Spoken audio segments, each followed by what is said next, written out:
Akhil? Ashwin? I think there's a problem. Akhil, I think when you put on that headset, I think that's when the problem arose.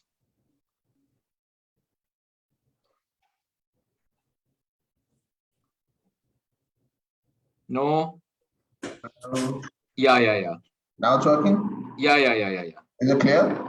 Yeah, very clear. Yeah, that's better. Have you started?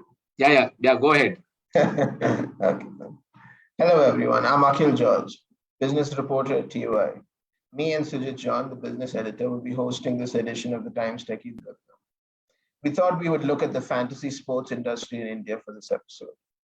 Fantasy sports are an extension of real-life sporting events. The competition is based on picking real-life players from various teams, watching their real-life on-field performance, amass stats such as goals or runs, and turning them into points. This arouses the user's interest in the sport and its players, further augmenting the engagement and intensifying the reach and appreciation of the sport. The Indian fantasy sports industry has experienced significant growth over the past few years, with a market size of over 34,000 crores and buoyed by strategic investments. The industry now caters to over 13 crore registered users. Over a span of 5 years, the industry footprint has grown to become the largest in the world, and customer acquisition is only ramping up in our sports-obsessed nation. Today, we have two speakers from the fantasy sports industry to shed light on the lucrative sector. Kevin Freitas is the Chief Human Resource Officer of Dream Sports, which owns fantasy sports platform Dream11. He has over 15 years of business consulting and people management experience across various technological sectors. Before joining Dream Sports in 2017, Kevin was the human resource leader for InMobi and led multiple HR functions, including employee engagement and performance management at Flipkart. We also have with us Sunil Yadav, who is the CEO of PlayerzPot, a fantasy gaming platform based out of Mumbai. He was elevated to the position from his previous role as a marketing director, and he continues to spearhead the company's vision of being India's ultimate gaming destination. He has in the past worked with companies like Saver Energy, Bhatia Brothers, and HAL Offshore. Welcome, everyone. Thanks, Akhil. Pleasure to be here. Yeah. Thanks for the introduction, Akhil. No problem. I'll throw the conversation up to both of you. Maybe we can just start with something general. What's the growth potential of the fantasy sports and online gaming industry in India? I've just quoted a Deloitte report, but I'd love to hear your thoughts. So India is, I'll take that if you don't mind. So yeah, sure, go ahead. India is the largest market, for fantasy sports. Like you mentioned, it's got a user base of close to 13 crore in 2022, and it's growing very rapidly. We've seen, massive growth every IPL, right, as well. And also right now we're in the midst of IPL, we're closer to the lagging end. Second is that in terms of growth projection, although it's quoted as about 35,000 crore in financial year 21, I think the next 4 years, you're going to see this turbocharged to close to about 1.65 lakh crores, right? And that's huge. That's in another 3 years by financial year 25. And these are as per FIFS estimates. It's got a potential to generate a large amount of jobs. There are close to about 5,000 direct jobs, about 7,000 indirect jobs, by the next year itself, right? And these are all high-tech jobs, highly skilled jobs, sales, graphic design, product, HR, marketing, legal, finance, a lot of job potential just in fantasy sports, right? So it's an amazing space to be in. It's also an amazing space that a lot of new talent, can hone their skills in. And it's also a place where, probably India is leading it and becoming the nerve center for fantasy sports right now in the world. What's the reason for that? Bigger than US and China and all that in fantasy sports. Yeah, very interesting. How did that happen? Yes, Sunil, sorry, you were saying something. Yeah, I wanted to add to Kevin's part. So when Kevin was saying that there would be job opportunities across fantasy sport, there is additional layer to it when we are saying that there will be job opportunity, but there would be job opportunity across the ecosystem. It is just not fantasy sport that will be blooming up. But if you see the ecosystem around it, whether it is the digital marketing front, whether it is the agency side who are working, whether it is grooming of the young talent which is there, people will look at it. So there is a lot of things that will happen around fantasy sport. Like there is an interesting fact about fantasy sport is it actually increases the engagement around sports itself, and that is the reason people are much more interested in not just watching a particular cricket match, which is like a big event, but the smaller matches are getting those traction. When those matches are getting traction, it is ultimately having viewership. When the viewership is there, there is a like money going around in the ecosystem, and that's how everyone is developing. So in an overall sense, with the fantasy growth, we will see tremendous job opportunities, which was rightly pointed by Kevin, just not in the tech world, but also in the legal front, in the product front, and also on the creative front. So overall, when we are seeing that there are multiple reports who are actually claiming that we would be like 1.65 lakh, which Kevin mentioned, with basically turning out to be 3.2 billion precisely. But in an overall sense, since India is the market, India is a mass market. Like you mentioned, Sujit, why India is having that growth as compared to the likes of US and China. If you talk about India, sports, specifically cricket, is imbibed in the nation's blood, and that's how the whole opportunity or the traction is getting. Even if like probably Kevin can second my opinion, but cricket is the one which is actually giving is the largest share of revenue. So that's how we are progressing, and I believe like it is just not creating a one fantasy sport platform, but it is basically creating an ecosystem around sports. And in India is actually doing a commendable job in telling to the world that okay, we are making product in India which can be made, like which can be copied or maybe taken ahead in the global world itself.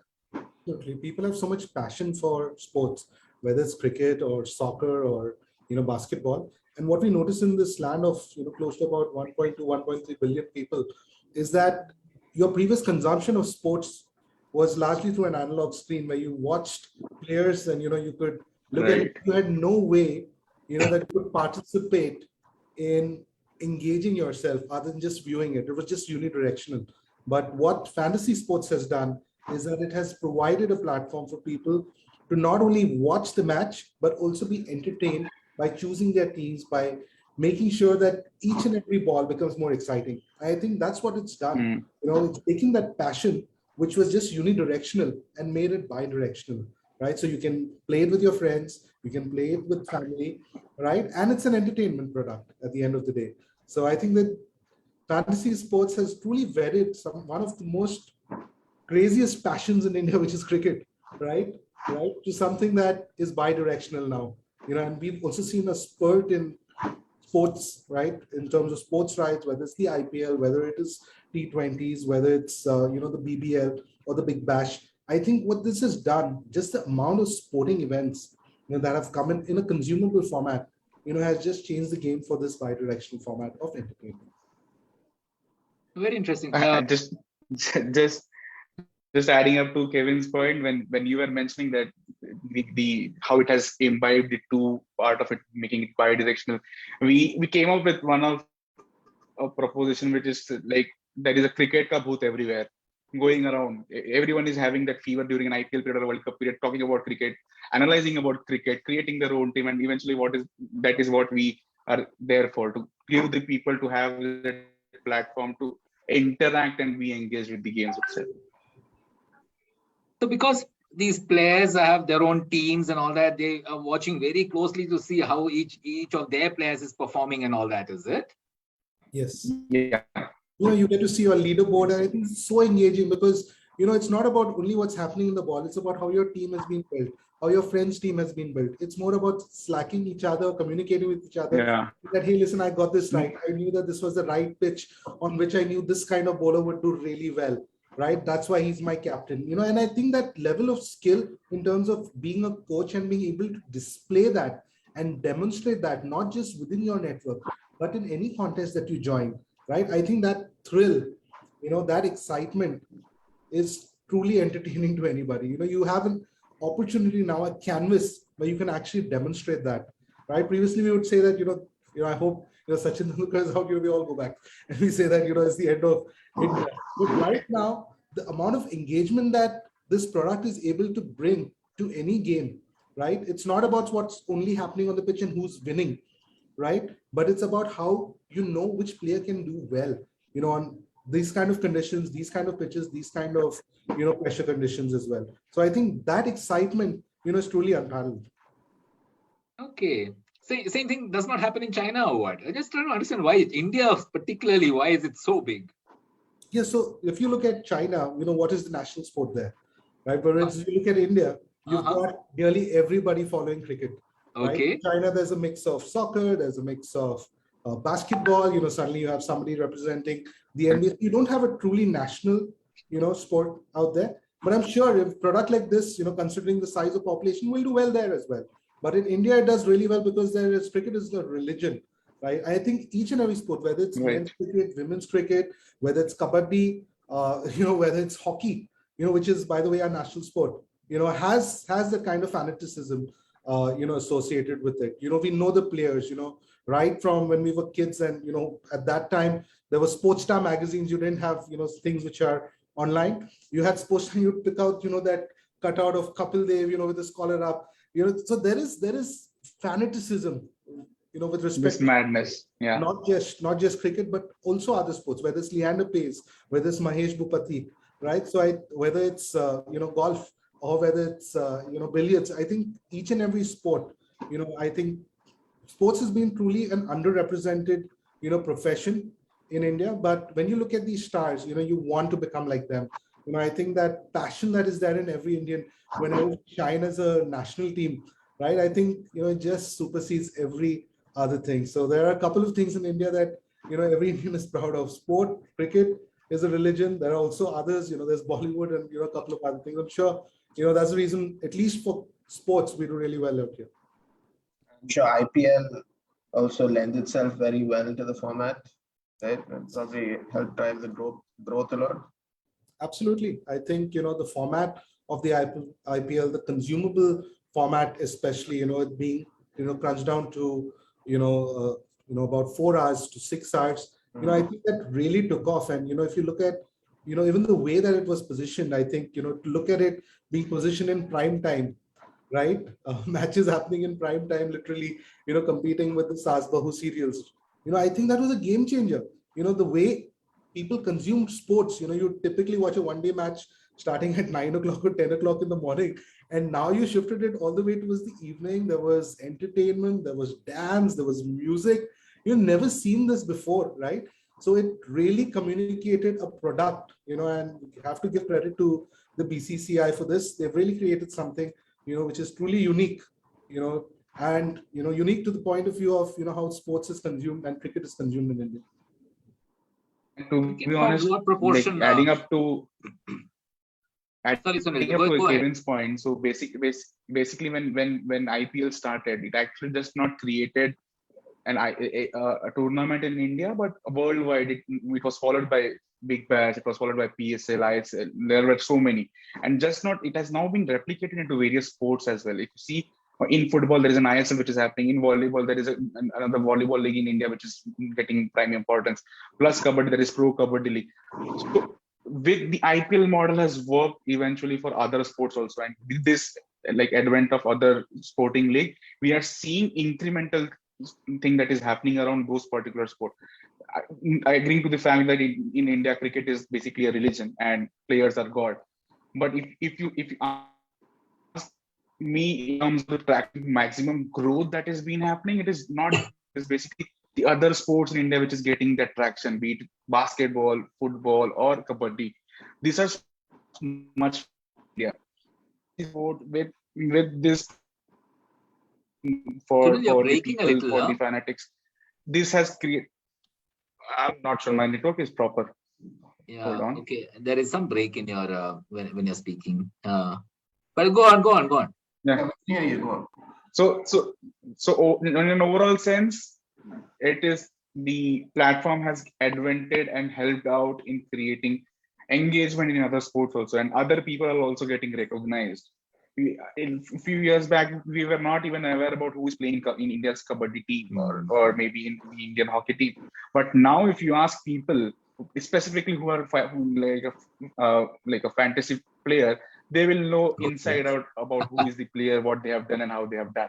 So that's the level of craziness that fantasy has created in the whole of and it's pan also India. created that investment, back into the sport where, people are willing to back teams, and, pay, players, reasonable rates, which are actually far higher than what they were getting 5 years ago. I think this cycle has been like, so good for sport, whether it's cricket, whether it is kabaddi, football, just every sport that has benefited from this, has truly been able to utilize this to bring up a lot of grassroots players.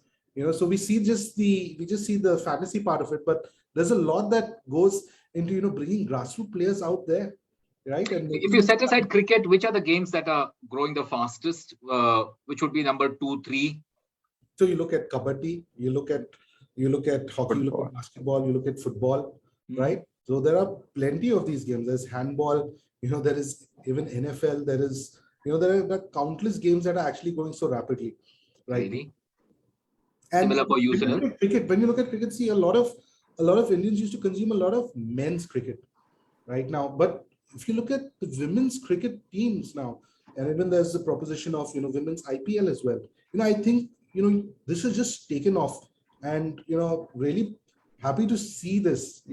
Because very clearly, this is obviously a sunshine space, for women's cricket, and it's been truly a revelation that even on fantasy platforms, a large percentage of women play fantasy, right? It's not like they don't follow the sport. Most people associate, fantasy sports being male dominated, but the truth is it's also women's sport, right? There are a large percentage of women players playing fantasy. There are a large percentage of events that feature women's teams as well, right? Whether it's women's hockey, cricket, basketball, soccer, right? So I think it's truly something that, is gender neutral now, so very clearly in terms of the events, in terms of the money that's going into sponsoring these events, and in terms of even the purse strings attached to these events.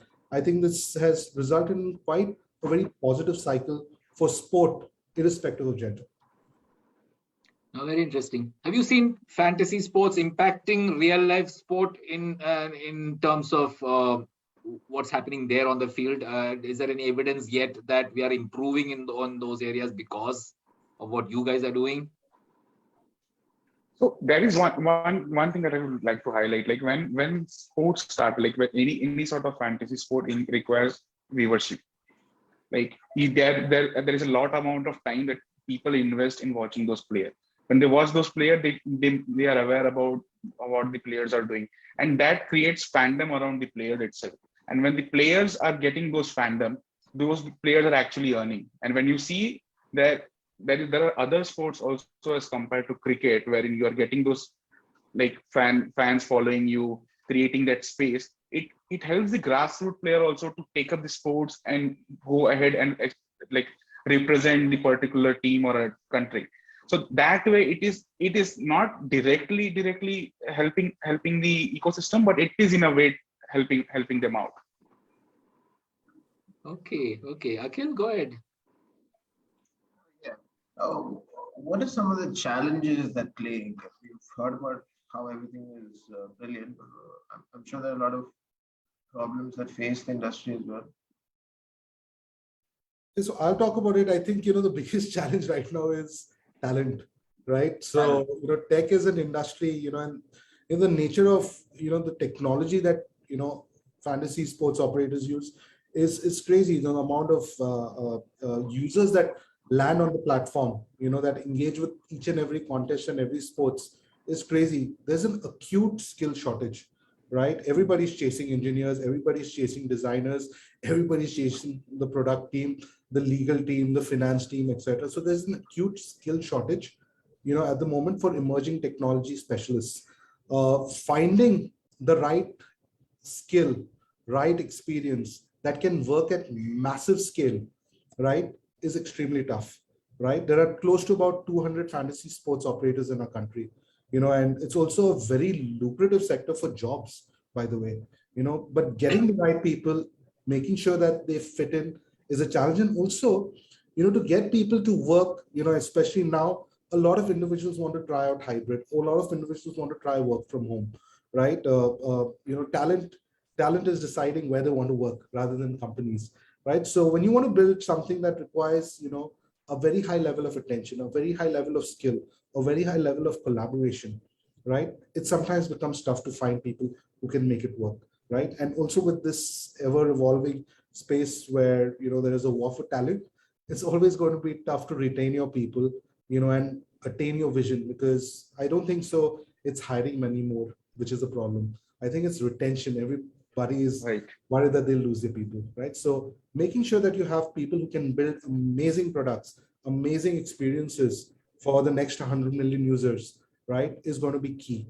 And finding that talent and retaining that is going to be a challenge that will plague this industry for the next couple of years. And not just this industry, I think any industry that needs technology specialists, engineers, designers, product people, right? I think it's going to be a massive war for talent. Sunil, you want to add to that? You are also saying the same thing, I think. Yeah. So we started talking on the same line. So talent war is evident. Like, it is just not earlier it was just the tech company who were doing it, but over a period of time, what we are seeing, there are traditional companies venturing into the non-traditional way in terms of the product segment and all, and that has created a talent war. What we have seen, like my personal feeling about how the industry has shaped up, we had hired a good amount, like we tripled up our numbers in last 1 year of span of time. But if you are finding right talent, maybe like even if after you're doing it, the way these people fit in your culture, the way these people enhance your other people's skill set, and since it's an emerging technology that Kevin also mentioned, the demand to change and the eagerness to learn more, like better yourself, is something that we look at. And there are at many times people who like due to maybe some or the other constraint are not able to do that. So there is just not one specific areas that the talent war is being concerned, but also on other aspects also, which are basically you will come to know once the people have joined your organization, how you culture, like how you bring them into the culture, how you develop them, reskill them probably, and how you retain them in the longer run, and how do you actually create plans for them to grow in your organization itself, is something that is the need of the hour, apart from like the monetary benefit that you're giving to those individuals. Because any which way, today's youth are not looking just at money, but they are looking at the overall lifestyle. They are looking at the overall benefit, overall well-being. How do you inculcate those requirements in your overall growth plan, and also in terms of progressiveness and how they are growing inside the organization? That's how the overall problems are arising, and even in those problems are creating newer solutions. People are coming up with newer way of addressing those issues, and this predominantly, like in the coming few years, we'll see a lot of new thing happening around the HR world itself. People will come up with new solution. The solution will be widely adopted, and then it will be like industry standard in a couple of years. There are a lot of questions coming in from the audience, but before that, Kevin, I mean, what proportion of your overall employees would be techies and engineers? So close to about 70%, which would be techies, product and design folks. The remaining 30%, are in non-tech functions: marketing, HR, finance, ops, admin. We are close to about 700 people. We plan to grow to about 1,000 people this year, right? So very clearly, there'll be about 700 engineers, product and design folks by the end of December. Yep. And where is the shortage the most? Sorry, Sunil, you were saying something. The ratio is same at PlayerzPot. Similar for you? So it's, yeah. Okay. Yeah. Where is the biggest shortage? In design, product, or in engineering? Where is the biggest shortage? So the most acute shortage is in design at the moment in the entire country. Yeah. Okay. And then that's followed by an acute shortage in a couple of spaces. I think data science to some extent, backend to some extent as a skill set, right? And I think over a period of time, this next couple of months, I think big data engineers, I think that's going to be a space where a lot of companies that deal with a lot of scale, are going to suddenly find, a lack of talent coming. Yeah. Okay. Akhil, go ahead. Huh? Do you have your techies? Do they need to know like AI, ML? You mentioned big data right now. How does that fit into these fantasy sports platforms? Like where do you use that tech? Yeah, so one is in terms of, generating contests and automating a lot of things on the platform, right? So let's assume, to decide which contest should get launched, what should be the size of the contest, how many players, would end up, joining a contest. What should be the credits that you should allocate to every player that you choose, right? So that, you've got a certain credit that you can use, to purchase, let's say, players or to choose players, right? So a lot of that is data sensitive, right? And you don't have it manually done, it's automatic, right? So a lot of machine learning to determine what kind of weightage to give, different players based on their current form, current performance, etc., so that you don't have all players being treated equal with the equal number of points. When you choose players, it actually changes, from one match to another. The credits, kind of move up depending on the player's form, right? So that's one element, right? The second element is in terms of generating contests automatically, right, on your platform based on how many players are going to play out, because you don't want to manually create contests, right? So I think there's a lot of tech stuff that goes into it. And the third place is personalization, so that when that there's this individual like Kevin who chooses Virat Kohli or Rohit Sharma in his team every time, what else can you do to make sure that those contests that you definitely know that when India is playing, or let's say Mumbai Indians is playing, Kevin's going to participate in that, right? So how do you know that? So you look at past data, right? So you can personalize this, saying that Kevin, you're going to miss out on this contest. You've already participated in all of Rohit Sharma's launches or whenever he's playing. So this is a contest you can't miss. Or let's say we've got merchandise that Rohit Sharma has signed. That's on an offer. Kevin's always chooses Rohit Sharma as his captain every time. This is something that he'd be truly excited about. So how do you personalize a lot of this content across 13 crore users, 130 million users at scale, right? Because different people choose different people, right? Different players, they have their own choices, and based on their revealed preference, how do you use that to make sure that your systems, your AI, your ML, learns naturally, right? To be able to demonstrate the best choice of personalization to Kevin. Sunil, you want to add to that? Kevin has covered most of it, but I will just add a few which we are also doing. So basically, when you see the trend, when you understand that a particular individual is following a particular footstep, it is not just about how they are selecting the team, how they are depositing the money, from where they are depositing the money, what are the things or the activities or the events that those people are actually creating on the platform. It is basically nothing but a digital footprint that they are doing on our space. We take utmost priority in understanding those footprints, so that when we are doing that personalization piece, okay, if someone is actually using a particular match itself, like we need to target them. If someone is using a particular deposit means itself, so that should be prioritized, that it should be by default is priority, how he is able to deposit money in the wallet. So those are the pointers which leads to a lot of personalization. And by the time, it is basically what you're doing is creating a seamless experience to those users who are there on the platform, just not in a one piece, but in the overall journey that he's following. So that's the level of data that it is being captured, it is being worked upon, it's been analyzed upon, and that's how the personalization piece or the AI ML piece comes into picture. So in an overall sense, every fantasy company in this space eventually will have to come up with those personalization and address the need of the individual users, which is eventually the customer will be the king to decide which platform is better and which platform is not. You also find ways to move the cricket fans to other games and all that? Other AI Definitely, definitely. Yes, yes, yes, yes. Okay. Yeah, There's, thank you, audience. yeah, Akhil, go ahead. Yeah, yeah. We'll take one of them. Mansoor Ahmed asks, how are copyrights and intellectual property handled in fantasy sports? I believe sporting bodies sometimes tend to enter into exclusive agreements with some apps. Would like to take this? So basically, I will just take it ahead. So Yes. whatever space that we are looking at, like whether if it is an IP or whether it is an intellectual property that is being around anything, not just the sport but anything, it has certain guidelines and certain rights.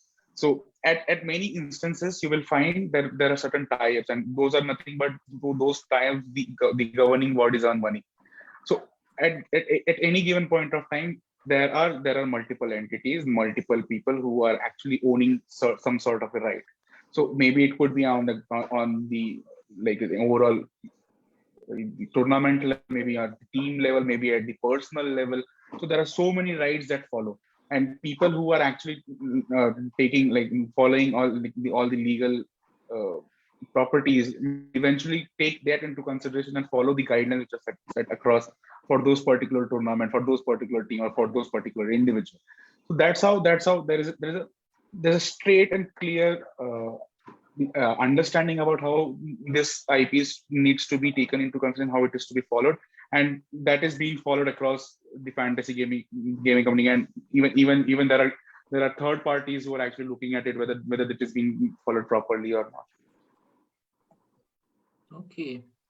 This is question for you, Kevin, straight about Dream Sports. What's a new feature? It's from Bethi Rajesh asking, what's a new feature that Dream Sports coming up with? Something that users can look forward to. So I think, what we do is that, we roll out features gradually. So we try and test it out with a couple of users. When that works, we take it out to more users and then, to the entire team. We've got, very flexible private contests, where you can, invite your network, your friends, and based on how many people join, the prize pool is automatically determined, and it automatically determines, what the winner should get, what the first runner up, second runner up should get. There is a Hindi chatbot. We are in India, and typically, a lot of products are very English sensitive. What we've also done is that we've got a Hindi chatbot, especially for our users to communicate. There's a one-on-one chat feature. The interesting part is that there's also an option of playing, season-long fantasy. What is season-long? It's like, you play the entire IPL, right? So you choose your 11 players across all the teams, right? So I think what this does is that it just brings, the user to the entire game every match, right? So that's one. There's a groups feature, so you can play with your games. It's automatic. So, you don't have to go and insert a contest every time. It's auto generated contest. So, when you know that the IPL match is going to start today at 7:30, right? This contest automatically rolls out at maybe about 4 o'clock or 3:30, right? So you don't need to individually go as the administrator to do that. There is a live ball by ball commentary. So based on every ball that's bowled, you can see how your ranking has improved, how your teams have improved, what your player points come in. So for example, if your captain has hit a 6, and your score is your captain, so you get 2x the number of points, right? So let's say you get 12 points. You immediately know how your teams have moved up and down. So it's dynamic scorecards that you get. You have detailed statistics on player performance. You click on the player, hey, listen, what did this player score? What are the number of points, fantasy points that they typically got in the last match? How they played in this stadium?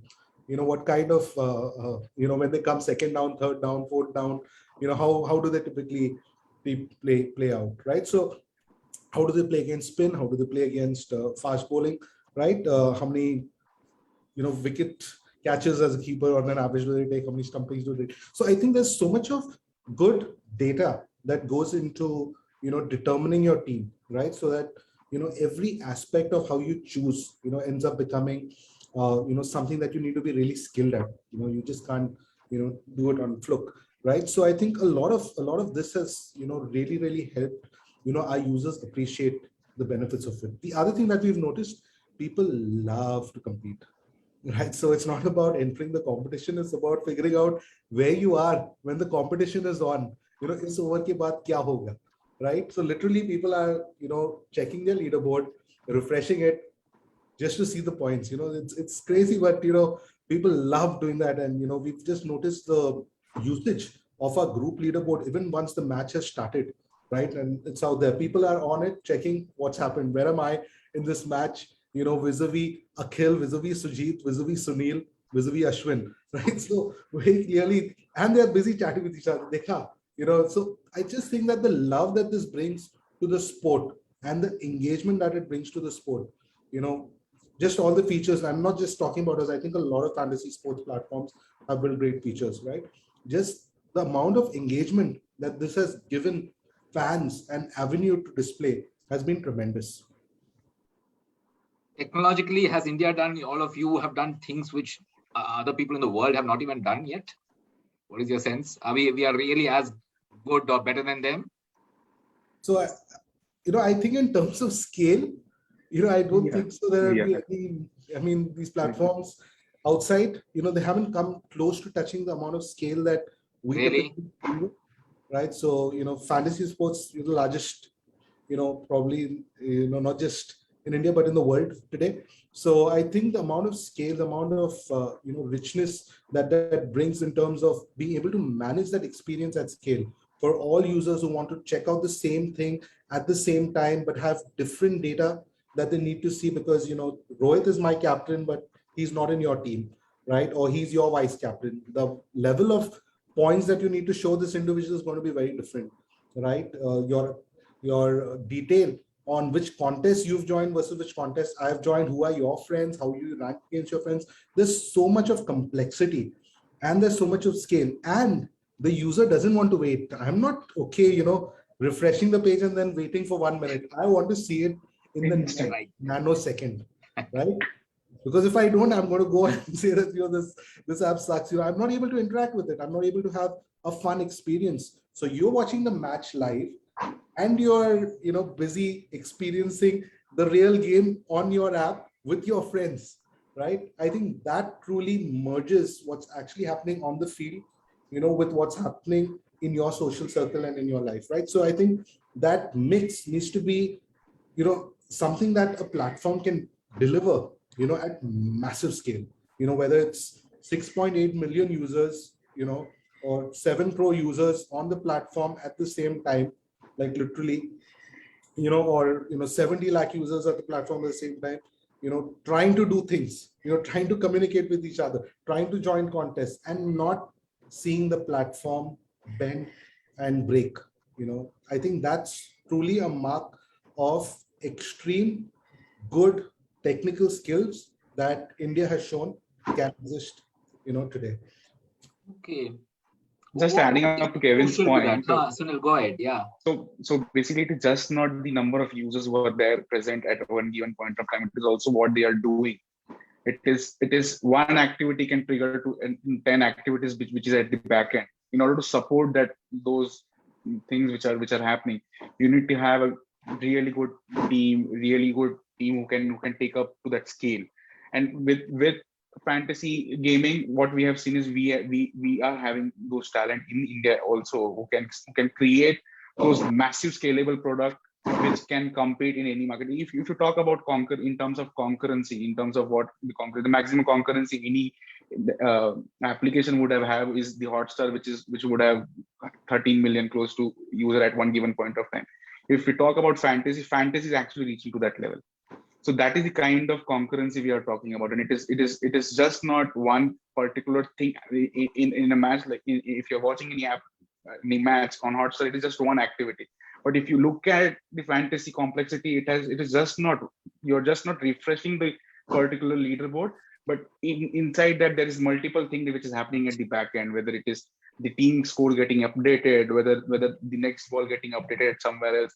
So that is the level of like tech that is being, and that is the reason also like why we're a tech heavy organization rather than like other operational piece, and that immensely speaks about the talent probably we are having in the country itself who can build to that scale. Oh, fascinating. Yeah. Akhil, there are a lot more questions, no? Quite a few more questions. Sarvesh Menon is asking, what's the scope of Web 3.0 technologies and fantasy? Who wants to take that? Web 3.0 technologies. So there are multiple avenues in which we are seeing that there could be a good possibility of how Web 3.0 can come into picture with regard to NFTs, which are there.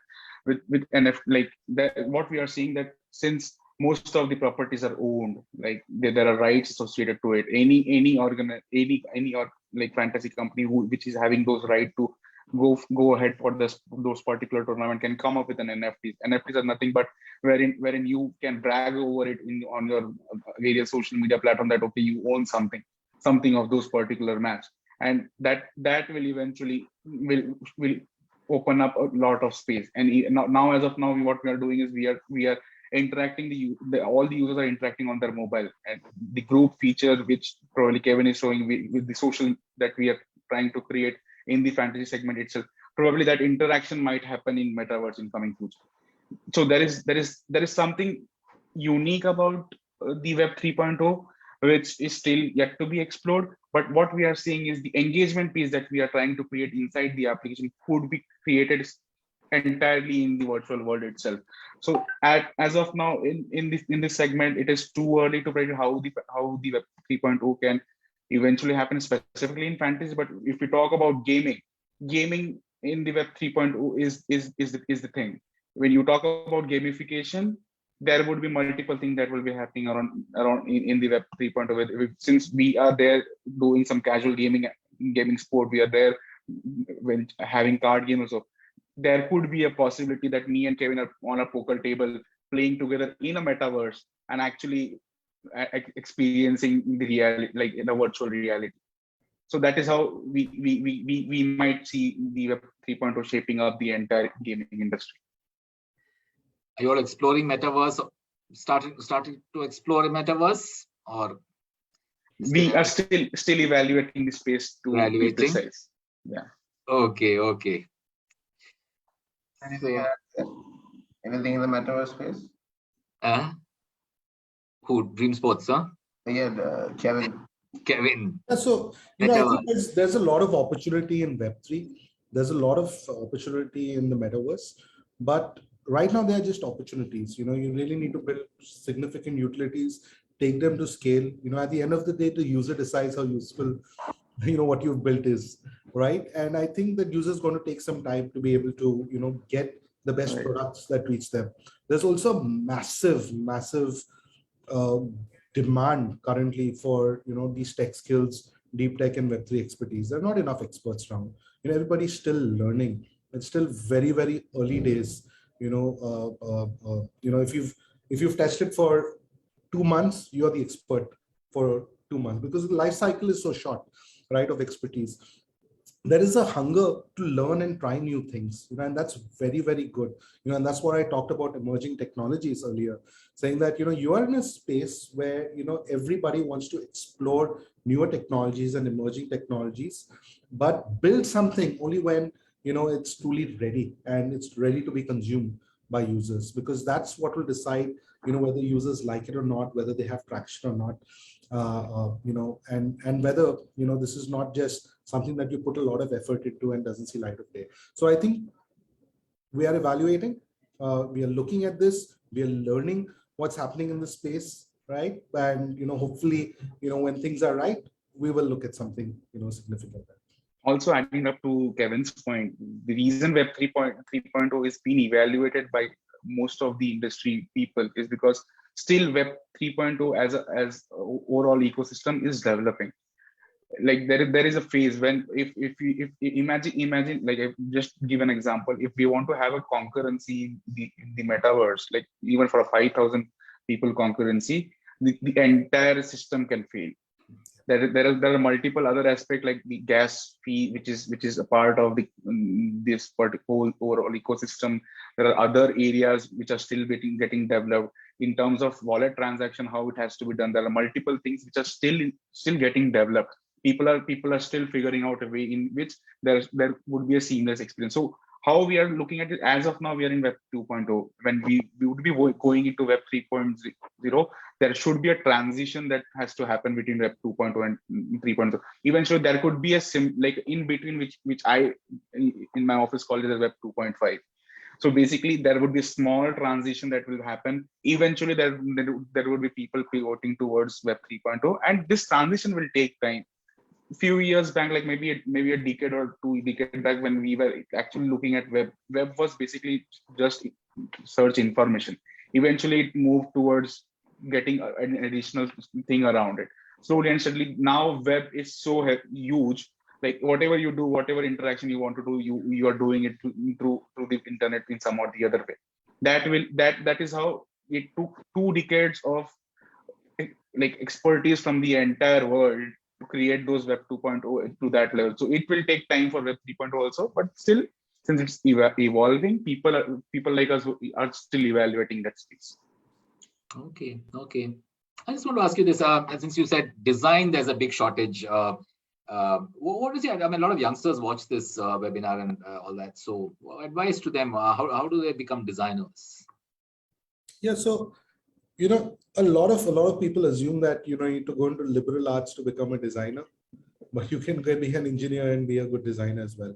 I think there are a couple of things that very clearly people need to look at. Firstly, there is systemic issues in terms of where you can learn good design. Right? There are very few institutes in the country, IIT Guwahati, Indian Institute of Technology Bombay, NIFT to some extent, National Institute of Design, that actually focus on design that's meant for human-computer interaction or for mobile design, right?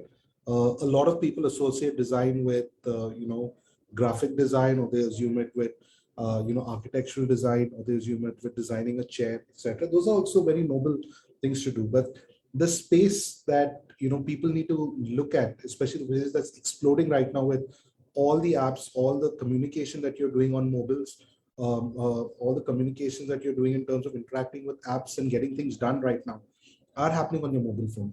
And the focus of those institutes that are getting in talent or delivering talent to the industry, very few institutes. I think in Bangalore, there's Shrishti School of Design, very, very few of them, right? The second systemic issue is that not a lot of people want to get into that space, right? Because, when you look at it, engineering is great, everybody runs to engineering. They look down on design thinking that, this is something that I will do if I don't get into engineering, right? And that needs to change, and that is changing because the nature of demand is such that it pushes talent now towards, moving into these issues. But that's only increasing the level of competition. It's not increasing the number of seats. So when you don't get into an institute, what do? There's a lot of self-learning that's happening. There are a lot of people who are doing great work at agencies. They join agencies, they learn through the grind, they learn from others, they take up projects, they freelance for a while, they pick up these skills. They even don't mind, working in organizations that can mentor them and coach them, because they're learning. I think that approach of being an apprentice and learning will actually get people further around the chain. The great aspect that at least I've noticed is that there's a lot of self-learning material available now. Yeah, right? where YouTube and all that. Where do you learn?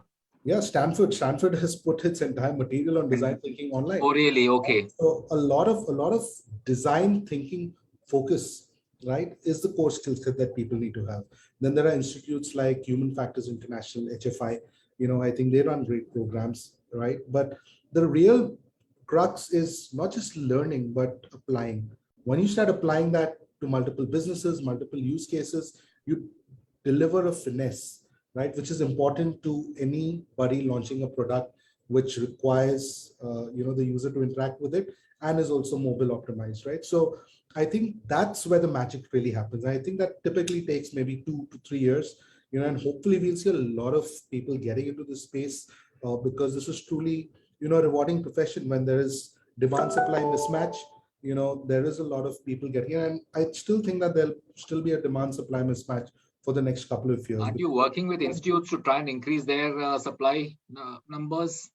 See, I don't think so. It's a question of increasing that supply numbers because they are restricted by, how many people they can have in institute, especially when they're doing this face-to-face. But the moment these institutes decide to take their educational online, that just changes the nature of the game. And I think that has to come from the institutes.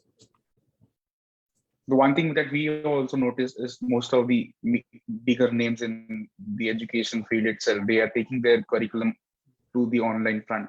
So eventually what that has helped is people who were, unfortunately, they were not able to be a part of the tech system of the institute, they are getting those opportunity through other means.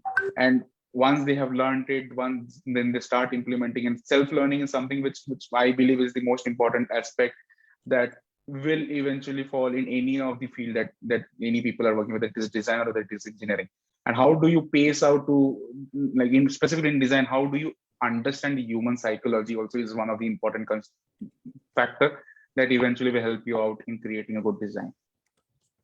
In self-learning, how do you apply? Where do you apply? So there are multiple avenues in which you can apply those self-learning. So there are, like, as of now, there are platforms who gives you that freelancing opportunity. There are various institutes who actually create small projects, and that has been spread across for smaller works. So there are ample of opportunities for those individuals who have learned their skill, maybe by slowly and steadily taking up that small project, bringing those implementation in aspect, creating their own portfolio of work that they have done on their design, and then sharing it across to the entire ecosystem, and then probably giving them a far better reach as a freelancer is how you can pace out your self-learning journey. Okay. Kevin, you were saying ad agency folks have a good chance in this area. So I think they're already doing that, for years now. So they have been doing that, but I think that finesse is now coming, to a fore, especially when they work with product side businesses. They do a lot of service-oriented work, right, on UX, on UI.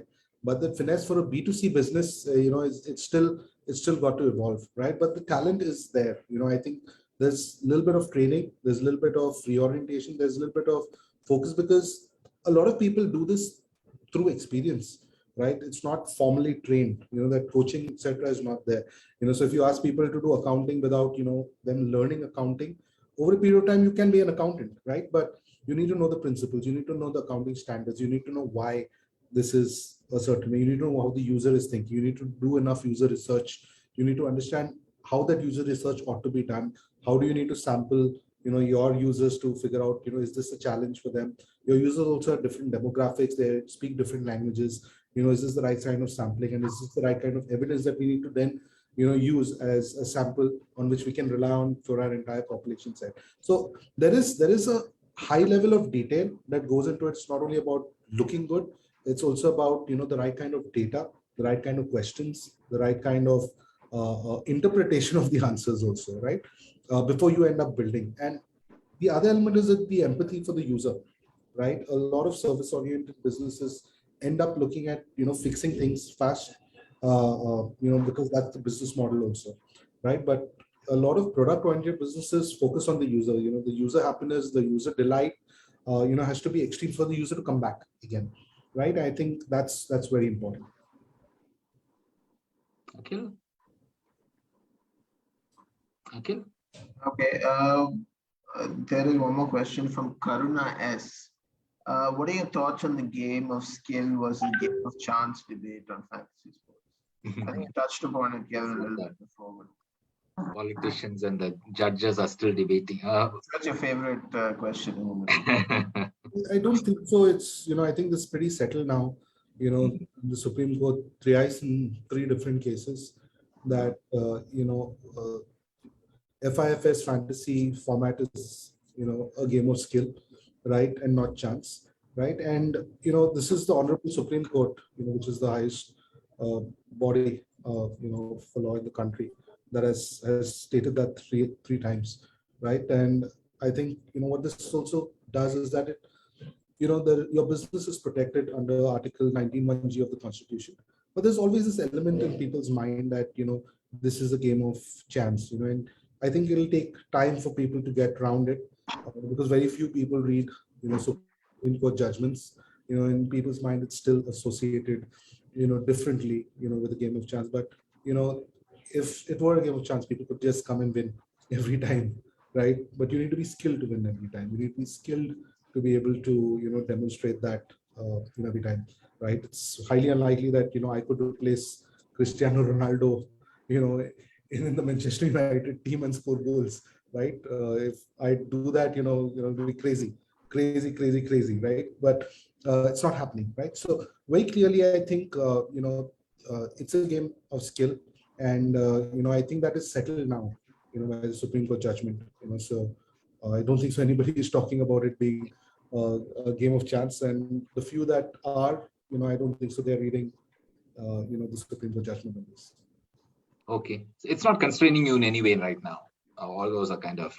So I think it's irrelevant to our hiring needs, because that's what a lot of people will ask you, right? So are you legal business? And the answer is yes. Resounding yes, right? Here's the Supreme Court judgment. This is by the highest court of the land, and what else can you tell people, right, about this? The third aspect I also think is that a lot of individuals, so you've got 13 crore users, they're not questioning this, right? But the people who are usually questioning this, and I mean that in a good way. It's good that they question it. It's good that they question it. But once the answer is also clear, right, you still have a lot of people questioning the answer, right? And it's not our answer. It's the answer by the highest court of the land. So, I think the number of people questioning it has come down and will gradually wane, over a period of time. Nobody questions, other important judgments of the Supreme Court anymore, and we all defer to the wisdom of Honorable Supreme Court. Yeah. So, and you have techniques to warn people if they're losing money and things like that, is it? Yeah, so I think responsible play is very important. At the end of the day, we are an entertainment product. It's not a place where you want to make money, and it's not a place where, it's about return on investment. Yeah. The amount of time that people are spending watching the match is 4 hours and 5 hours, and the contest entry fee is 30 rupees or 15 rupees or whatever it is, 29 rupees, right? It's an entertainment product. You don't have people putting in, 10 lakh rupees and, okay, money, right? So it's not that, and at the end of the day, even when you look at the contest, there are close to about 60%, 70% winners in every contest. So people are not like, it's not a place where, is projected ever as about making money or losing money. I think there's a place about entertaining yourself, right, and showcasing your skill, right? And it's not a place about where you can get bankrupt. This is not betting. This is not a game of chance. It's a game of skill. And when you understand that, and that's why you have users coming back again. There are other places that are different, to this. But this clearly is entertainment. You're seeing it, and the amount of money that you're putting into contests is also fairly nominal, right? And that's why it's more about entertainment rather than people saying, I got 150%. Nobody even talks. Nobody talk about ROI. Nobody talks about ROI in this place, right? So they talk about winning. Yeah. They don't talk about, and the amount of money is so small, like it's like a tea or a coffee, right? So very clearly, this is not something that is crazy, but we also allow people to, put a limit, and stop playing in case they feel that it is addictive. There are also, we are a responsible advertiser. As soon as the ASCI guidance came out, we followed to a T. All our ads contain it, in terms of the guidance, in terms of, whatever we are communicating to our users, and we follow every law very clearly. Okay, I think, yeah, almost out of time. There's this question, but you kind of answered this from Lokesh Kumar MV. What's a retention strategy with fantasy sport providers? I presume he's asking about retention of users. I mean, you talked about personalization and things like that.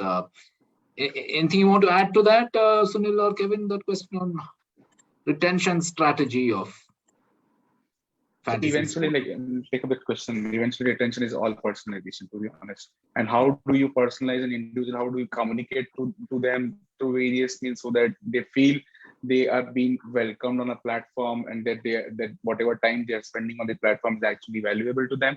If you are able to figure out that crux, is basically how the retention will eventually turn out. Since we are out of time, it could be retention is in itself is a very vast topic which can be discussed for hours and hours.